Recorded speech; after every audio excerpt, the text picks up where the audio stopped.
India Legal presents Courts Roundup.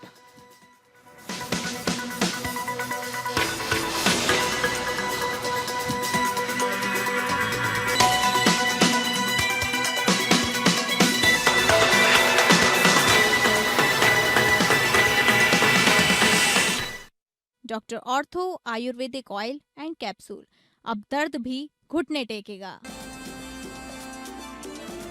Supreme court ने मीनाक्षी नटराजन की याचिका खारिज की। कहा, अनुच्छेद 229 के तहत चुनाव प्रक्रिया में रिट अधिकार क्षेत्र का इस्तेमाल नहीं किया जा सकता। कोर्ट ने चुनाव याचिका दायर करने की छूट दी।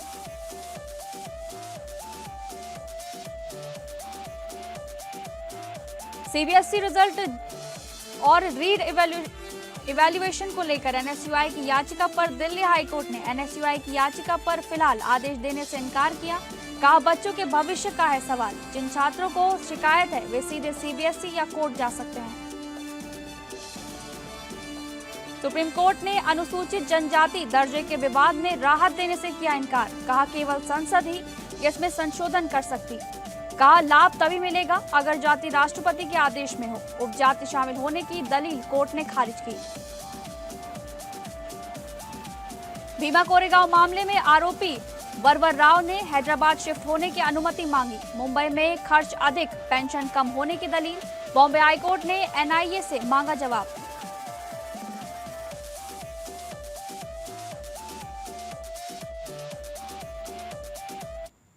नमस्कार, मैं हूं आपके साथ शालिनी राणा और कोर्ट्स राउंडअप में आपका बहुत बहुत स्वागत है। कोर्ट्स राउंडअप में अगले आधे घंटे हम सुप्रीम कोर्ट, हाई कोर्ट और तमाम निचली अदालतों की खबरों को आपके सामने रखेंगे। तो शुरू करते हैं courts roundup. India Legal presents Courts Roundup.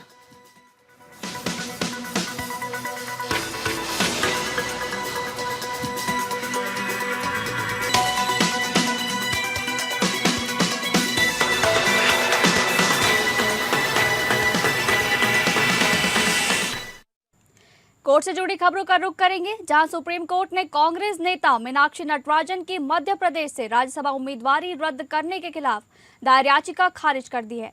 Court ने उन्हें लोक प्रतिनिधित्व अधिनियम के तहत चुनाव याचिका दायर करने की छूट दी। जस्टिस प्रशांत कुमार मिश्रा और जस्टिस एएस चंदूरकर की बेंच ने कहा कि संविधान के अनुच्छेद 329 के तहत चुनाव प्रक्रिया में रिट अधिकार क्षेत्र का इस्तेमाल नहीं किया जा सकता, इसलिए याचिका सुनवाई योग्य नहीं है। कोर्ट ने स्पष्ट किया कि उनसे मामले की गुणदोष पर कोई टिप्पणी नहीं की है।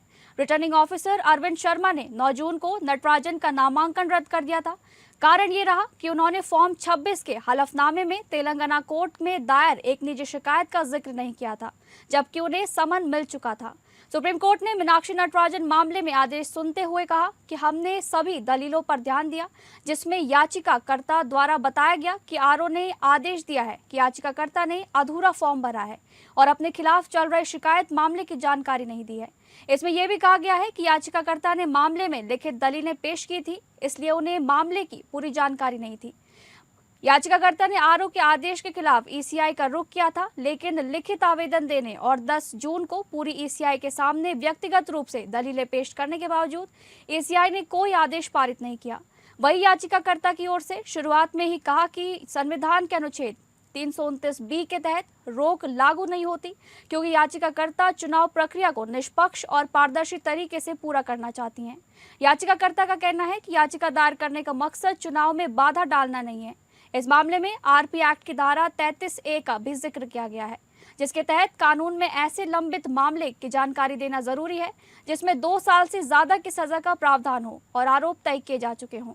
ये भी दलील दी गई है चूंकि इस मामले में अभी आरोप तय किए जाने बाकी हैं और मामले का संज्ञान यानी कि कॉग्निजेंस की भी नहीं लिया गया है, इसलिए नामांकन रद्द करना स्पष्ट रूप से गैर कानूनी और मनमाना है।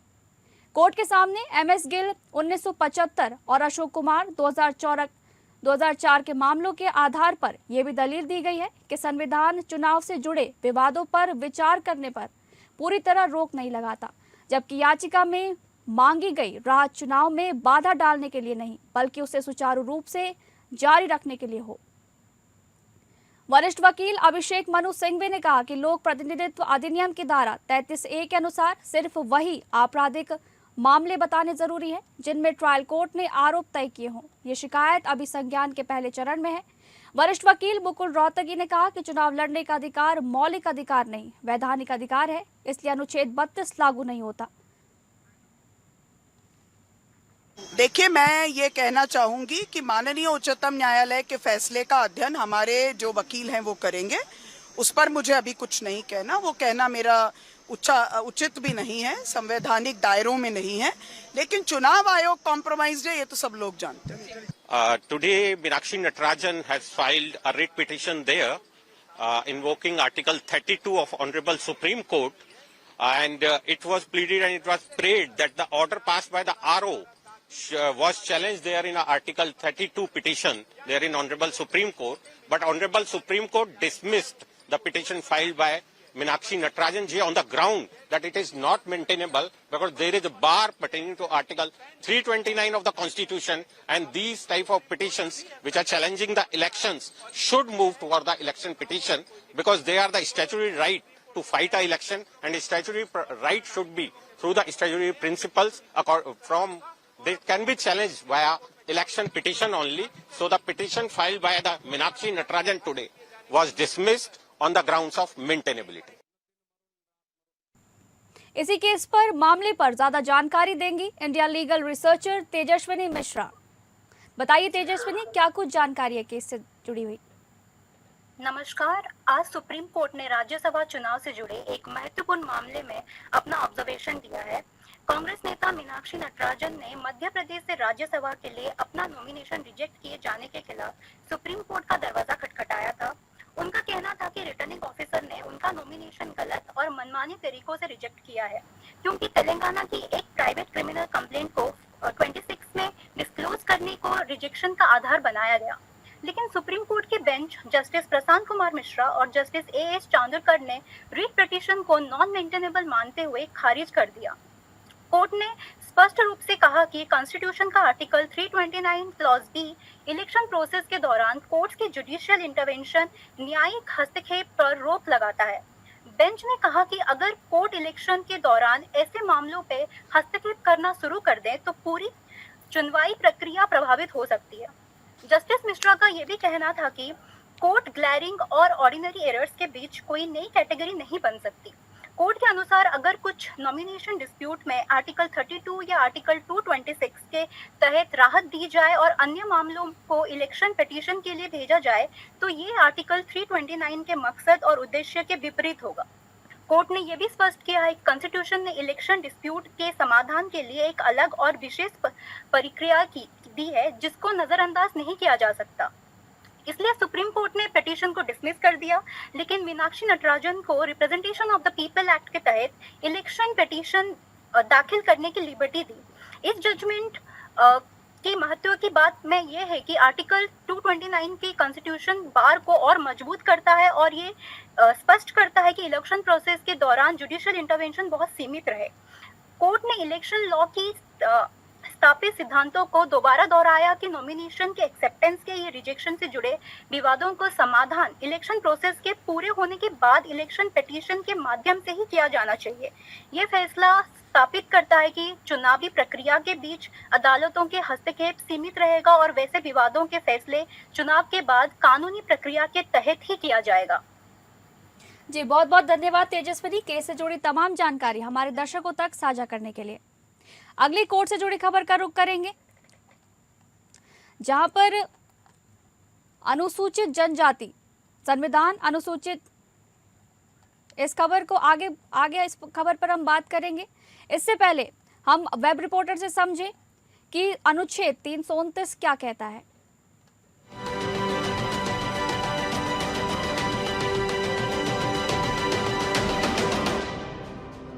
क्या इलेक्शन के दौरान कोर्ट किसी कैंडिडेट की नॉमिनेशन रिजेक्शन में इंटरफेयर कर सकती है? इस सवाल का जवाब मिलता है आर्टिकल 329 से। आर्टिकल 329 का पर्पस है कि इलेक्शन प्रोसेस बिना जुडिशियल इंटरप्शन के कंप्लीट हो। आर्टिकल 329 ए कहता है कि डेलिमिनेशन ऑफ कॉन्स्टिट्यूएंसीज और अलॉटमेंट ऑफ सीट से जुड़े लॉज को कोर्ट्स में चैलेंज नहीं किया जा सकता। वहीं आर्टिकल 329 बी कहता है कि पार्लियामेंट या स्टेट लेजिस्लेचर को इलेक्शन को सिर्फ इलेक्शन पिटीशन के जरिए ही चैलेंज किया जा सकता है। इस आर्टिकल आर्टिकल का स्कोप इलेक्शन प्रोसेस के हर उस स्टेज तक एक्सटेंड करता है जो इलेक्शन नोटिफिकेशन से लेकर रिजल्ट डिक्लेरेशन तक चलती है। इस दौरान नॉमिनेशन एक्सेप्टेंस या रिजेक्शन, पोलिंग प्रोसेस, काउंटिंग और इलेक्शन कंडक्ट से जुड़े डिस्प्यूट्स पर कोर्ट जनरली इंटरफेयर नहीं करती। ऐसे डिस्प्यूट्स इलेक्शन कंप्लीट होने के बाद इलेक्शन पिटीशन के माध्यम से उठाए जाते हैं। हाल ही सुप्रीम कोर्ट में Meenakshi Natarajan versus election commission of India ने राज्यसभा नॉमिनेशन रिजेक्शन को चैलेंज करने वाली याचिका खारिज करते हुए आर्टिकल 329 के प्रिंसिपल्स को दोबारा रीअफर्म किया। इस वजह से कोर्ट्स जनरली इलेक्शन प्रोसेस के बीच इंटरफेयर नहीं करती। सुप्रीम कोर्ट ने भी कई फैसलों में कहा कि इलेक्शन डिस्प्यूट्स को इलेक्शन खत्म होने के बाद एप्रोप्रिएट फोरम के सामने उठाया जाना चाहिए। ये principal NP Ponnuswamy versus returning officer और Mohinder Gill versus election commission of India जैसे लैंडमार्क जजमेंट्स में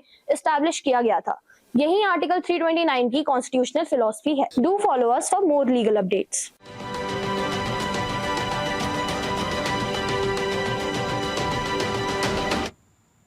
कोर्ट से जुड़ी खबरों में आगे रुख करेंगे। संविधान अनुसूचित जनजातियां आदेश 1950 के तहत राहत की याचिका में एक मान्यता प्राप्त आदिवासी समुदाय के सदस्य के रूप में दर्जा निर्धारित करने के संबंध में सुप्रीम कोर्ट ने याचिकाकर्ता को राहत देने से इनकार कर दिया और ऐसे मामलों में अदालतों द्वारा अपनाए जाने वाले संकीर्ण दृष्टिकोण की पुष्टि की।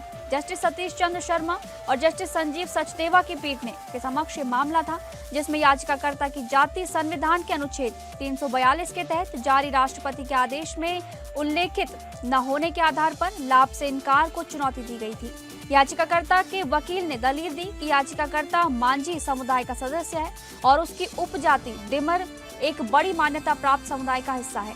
ये भी कहा गया कि सक्षम प्राधिकारी ने जाति प्रमाण पत्र जारी किया था, उसका उचित सत्यापन हुआ था और राज्य द्वारा जारी विभिन्न अधिसूचनाओं में स्पष्ट किया गया था कि उपजातियां सामान्य आदिवासी वर्गीकरण में शामिल हैं। पीठ इससे सहमत नहीं हुआ और बार बार राष्ट्रपति के आदेश की बाध्यकारी प्रकृति और व्याख्या की सीमाओं का जिक्र किया। सुनवाई की शुरुआत में कोर्ट ने कहा कि अगर आप इसमें शामिल हैं तो शामिल हैं, वरना नहीं है। इसका मतलब ये है कि जांच अधिसूचित नामों की सूची तक सीमित होनी चाहिए। वकील ने आगे तर्क दिया कि अनुच्छेद 342 जातियों के भीतर भागों या समूहों को मान्यता देने की अनुमति देता है और ऐतिहासिक अधिसूचनाएं इस याचिकाकर्ता के दावे का प्रमाण है। हालांकि कोर्ट ने स्पष्ट अंतर किया और कहा कि लाभ केवल राष्ट्रपति के आदेश में विशेष रूप से उल्लेखित जाति को ही दिया जा सकता है। पीठ ने कहा कि जब तक अधिसूचित समुदाय इस क्रम में नहीं है, आगे कोई रास्ता नहीं है। जब तक आपकी जाति इस आदेश में नहीं है, हम कहीं नहीं पहुंचते। याचिकाकर्ता की दलीलें सुनने के बाद जो वैध प्रमाण पत्र पर वर्षों से एसटी सदस्य के रूप में काम कर रहा है, कोर्ट ने दोहराया कि ऐसे तथ्य एसटी पहचान के लिए संवैधानिक ढांचे को रद्द नहीं कर सकते। पीठ ने आगे कहा कि हम इस बारे में बहुत स्पष्ट हैं, केवल संसद ही इसमें संशोधन कर सकती है। पीठ ने दोहराया कि अनुसूचित जनजातियों की सूची में कोई भी जोड़ या हटाना पूरी तरह से संसद के अधिकार क्षेत्र में है। चुनौती में कोई दम न पाते हुए कोर्ट ने अंततः हाईकोर्ट के फैसले में दखल देने से इनकार कर दिया और निष्कर्ष दिया कि कोई राहत नहीं दी जा सकती। हाईकोर्ट सही था।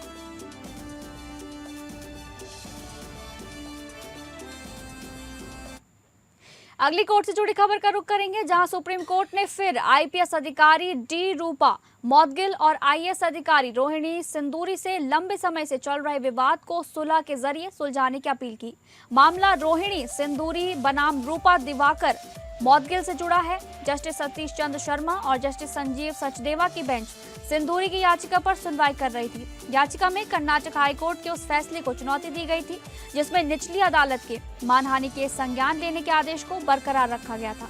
कोर्ट ने कहा दोनों बेहतरीन अधिकारी हैं, एक दूसरे का करियर बर्बाद कर रही हैं। कोर्ट की राय है कि मामला सुलह से हल हो सकता है। दोनों के पद और विवाद की प्रकृति देखते हुए बेंच ने सुप्रीम कोर्ट के पूर्व जज जस्टिस कुरियन जोसेफ को मध्यस्थ नियुक्त किया। विवाद फरवरी 2023 में शुरू हुआ था। सिंदूरी को पता चला कि मौदगिल ने फेसबुक पोस्ट में उन पर आरोप लगाए हैं कि उन्होंने उनकी निजी तस्वीरें अन्य आईएएस अधिकारियों को भेजी हैं। इसके बाद दोनों के बीच सार्वजनिक बयानबाजी शुरू हो गई, जिससे कर्नाटक सरकार ने दोनों का तबादला कर दिया। सिंदूरी ने मौदगिल को कानूनी नोटिस भेजकर बिना शर्त माफी और 1 करोड़ रुपए हर्जाना मांगा। मार्च 2023 में बैंगलोर कोर्ट ने मानहानि का केस संज्ञान में लिया। हाईकोर्ट से राहत न मिलने पर मौदगिल दिसंबर 2023 में सुप्रीम कोर्ट पहुंची। कोर्ट ने तब कार्यवाही पर रोक लगाई और दोनों को मीडिया से बात न करने का निर्देश दिया था।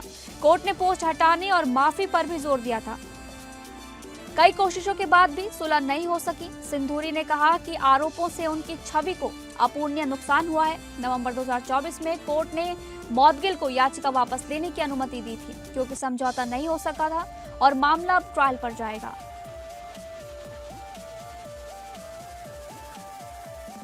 सीबीएसई रिजल्ट और री एवेल्युएशन को लेकर एनएसयूआई की याचिका पर सुनवाई हुई। दिल्ली हाईकोर्ट में एनएसयूआई ने सीबीएसई की रीवैल्यूएशन पोर्टल दोबारा खोलने की मांग की। कोर्ट ने फिलहाल कोई आदेश देने से इनकार कर दिया है। कोर्ट ने कहा कि पोर्टल फिर से खोलने से करीब 17 लाख छात्रों के रिजल्ट और एडमिशन पर असर पड़ेगा। कोर्ट ने समय मामले में दखल नहीं किया। जिन छात्रों को शिकायत है वे सीधे सीबीएसई या कोर्ट जा सकते हैं। कोर्ट ने कहा बच्चों के भविष्य का सवाल है, जिसे आना है वो इंडिविजुअल कैपेसिटी में कोर्ट आ सकता है।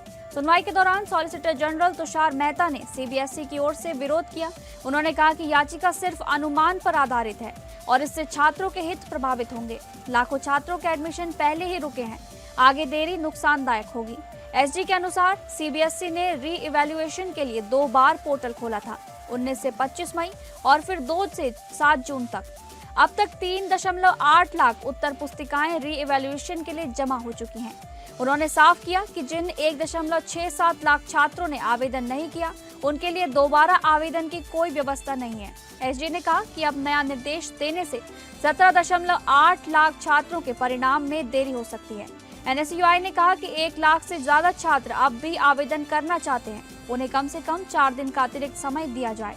एनएसयूआई ने तर्क दिया कि रीइवैल्यूएशन के बाद किसी छात्र के 70% अंक 90% हो सकते हैं, जिससे उसे यूनिवर्सिटी में दाखिला मिल सकेगा।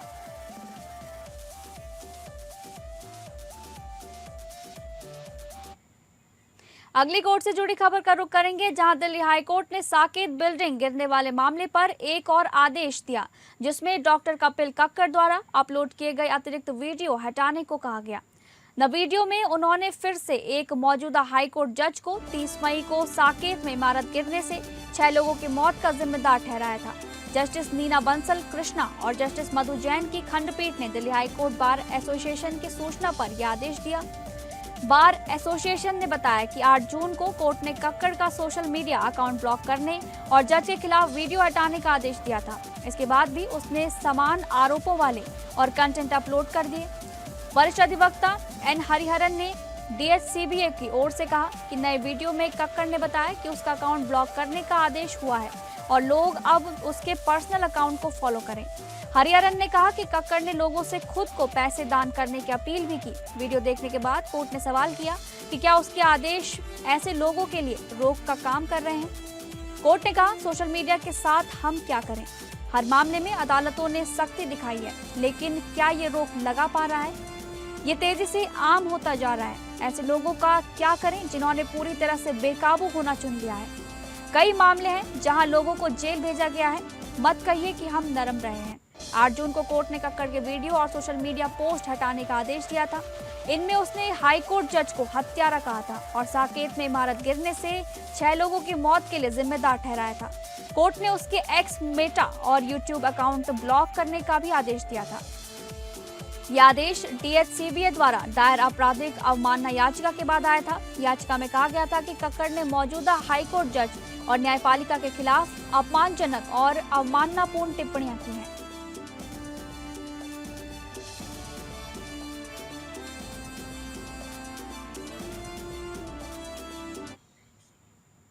दिल्ली हाईकोर्ट ने अभिजीत अय्यर मित्रा के खिलाफ एफआईआर दर्ज करने के आदेश पर रोक लगाने वाले जज के ट्रोलिंग मामले में स्वतः संज्ञान लेने से इनकार कर दिया। अय्यर मित्रा के वकील ने कहा कि जज द्वारा रोक का आदेश देने के बाद गलत टिप्पणियां की गई। दिल्ली हाईकोर्ट ने साकेत कोर्ट के उस जज की ट्रोलिंग पर स्वतः संज्ञान लेने से इनकार कर दिया, जिसने अभिजीत अय्यर मित्रा के खिलाफ न्यूज लॉन्ड्री और उसके पत्रकारों पर कथित आपत्तिजनक टिप्पणियों के लिए एफआईआर दर्ज करने के आदेश पर रोक लगाई थी। वरिष्ठ अधिवक्ता परसिवल बिलीमोरिया, जो ट्रायल कोर्ट में अय्यर मित्रा का प्रतिनिधित्व कर रहे थे, जस्टिस नीना बंसल कृष्णा के समक्ष पेश हुए और कहा कि जज को समन्वित ट्रोलिंग का सामना करना पड़ रहा है। बिली मोरिया ने कहा कि जज द्वारा रोक का आदेश देने के बाद घटिया जज और सड़ी हुई संस्था जैसी टिप्पणियां की गई हैं। ट्वीट में जज की टिप्पणी का जिक्र था कि अय्यर मित्रा का ट्वीट शायरी के रूप में था, लेकिन उसने किसी व्यक्ति का नाम नहीं लिया था। बिली मोरिया ने कहा कि ट्वीट तथ्यात्मक था, लेकिन कई लोगों ने इसे संदर्भ से हटाकर जज को ट्रोल करना शुरू कर दिया। इसे शिकायतकर्ता न्यूज लॉन्ड्री पत्रकारों के अंदर के लोगों द्वारा उकसाया जा रहा है। बिली मोरिया ने ये कहा। जस्टिस नीना बंसल कृष्णा, हालांकि जस्टिस कृष्णा ने कहा कि वह इस मामले में स्वतः संज्ञान नहीं ले सकती। पीठ ने कहा कि जैसी टिप्पणियां जजों और न्यायपालिका के बारे में नियमित रूप से की जाती हैं और उसे नहीं लगता कि यह ऐसा मामला है जहां असाधारण कदमों की जरूरत है। कोर्ट ने कहा कि अगर जज को चिंता है तो वो अवमानना का संदर्भ भेज सकते हैं और उस पर कार्रवाई की जाएगी।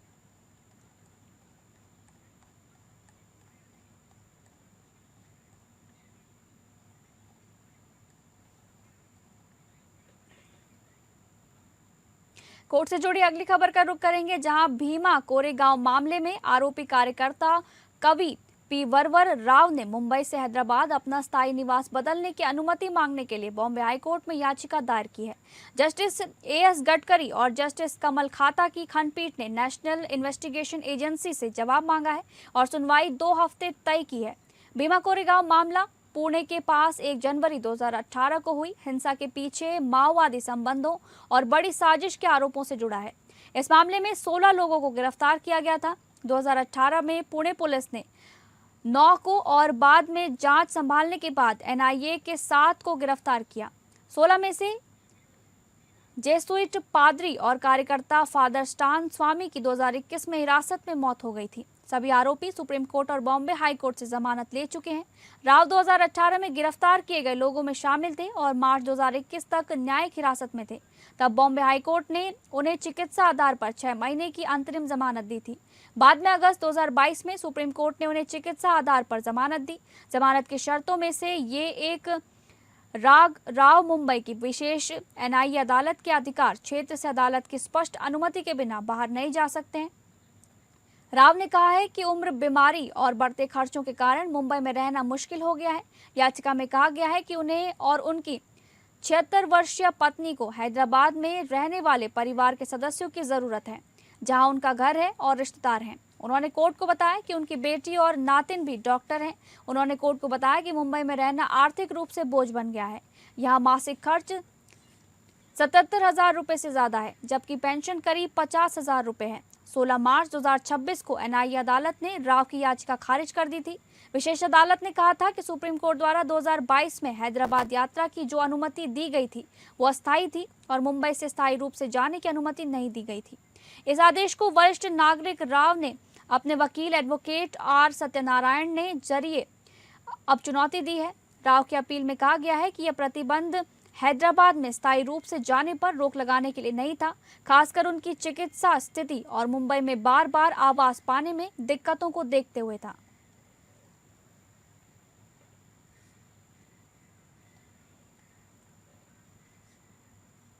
तो फिलहाल कोर्ट्स राउंड अप में बस इतना ही। नमस्कार। India Legal presents Courts Roundup.